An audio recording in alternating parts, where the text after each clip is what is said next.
Kalau berbicara soal type muscle fiber, apakah lebih berat lebih baik atau kadang-kadang ada keseringan orang berbicara soal repetisi tinggi dengan beban yang lebih ringan versus repetisi yang sedang atau rendah dengan beban yang lebih berat. Iya, terima kasih Mas Adi. Sebenarnya itu ditentukan oleh kemampuan dari otot kita sendiri. Otot kita sendiri memiliki 3 jenis secara umum ya, atau 3 karakter. Yang pertama adalah yang sifatnya endurance, yang namanya otot merah atau serabut tipe 1. Nah, itu yang sifatnya kalau misalnya mengangkat beban, kemudian repetisinya cukup banyak, biasa yang dipakai adalah otot-otot merah itu. Karena apa? Karena banyak sekali kapiler darah atau pembuluh darah di sana yang mengirimkan oksigen ke sana, sehingga sifat aktivitasnya yang namanya aerobik. Aero yang namanya udara atau oksigen. Kemudian juga slow twitch fiber. Slow twitch fiber. Jadi melakukan gerakannya yang lambat atau yang ringan. Kemudian ada tipe otot yang namanya otot putih. Yang putih, ada yang putih kemerahan sedikit yang namanya 2A.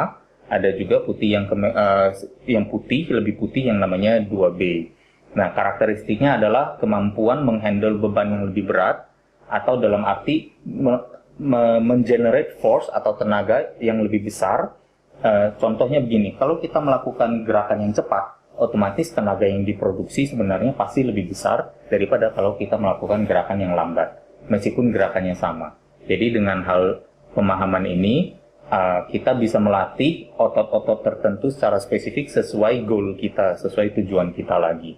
Kalau kembali lagi untuk muscle building, berarti kita orientasinya perlu melatih yang namanya 2A dan 2B itu, yang penggunaan bebannya lebih berat dengan gerakan yang gerakan positif yang temponya cukup cepat, lebih relatif eksplosif. Ya, relatif lebih cepat atau eksplosif.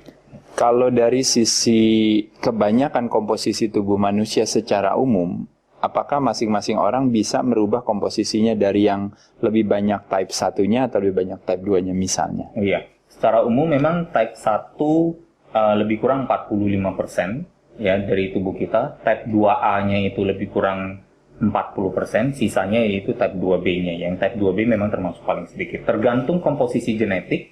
Bisa jadi kalau yang genetik superior seperti seorang binaragawan yang baik sekali ya, yang berprestasi, yang mudah, yang namanya easy gainers ya, yang mudah ototnya banyak, itu mungkin secara komposisi otot putihnya lebih besar atau persentasenya sedikit lebih banyak daripada otot merah.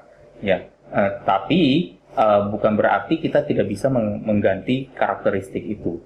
Ditemukan sekarang bahkan kalau misalnya kita melatih secara dengan program tertentu atau misalnya dengan pendekatan tertentu yang sifatnya majority eksplosif untuk misalnya 2A, 2B, kita bisa seolah-olah mengajak si tipe 1 yang merah ini untuk memiliki karakteristik eksplosif juga seperti yang otot putihnya. Tetapi kalau kita orientasinya latihannya ringan terus dan gerakannya cenderung lebih lambat juga, atau ringan cepat tapi ternyata banyak tipe 1 yang dipakai, nanti lama-lama si otot putih ini juga bisa memiliki karakteristik otot-otot merah. Yang salah satunya yang justru dalam hal ini bukan merupakan goal fitness mania, yaitu adalah apa? Pertumbuhan otot yang lebih lambat. Karena otot merah kemampuan membesarnya tidak lebih dari 5% dari ukuran aslinya. Sedangkan tipe 2? Sementara tipe 2, 2A itu bisa membesar sampai 25% dari ukuran asli, dan tipe 2B bisa membesar sampai 100% dari ukuran aslinya. Apabila dilakukan dengan berbagai strategi teknik tertentu. Iya.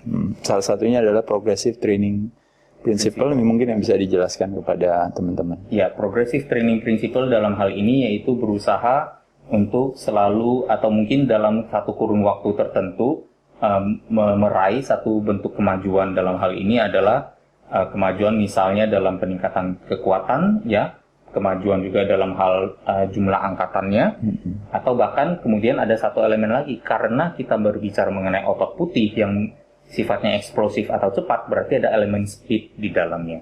Kalau dulu misalnya kita bisa melakukan gerakan katakan 10 kilo dengan susah payah, ternyata lama-lama 10 kilo itu bisa kita lakukan dengan relatif lebih mudah dan lebih cepat.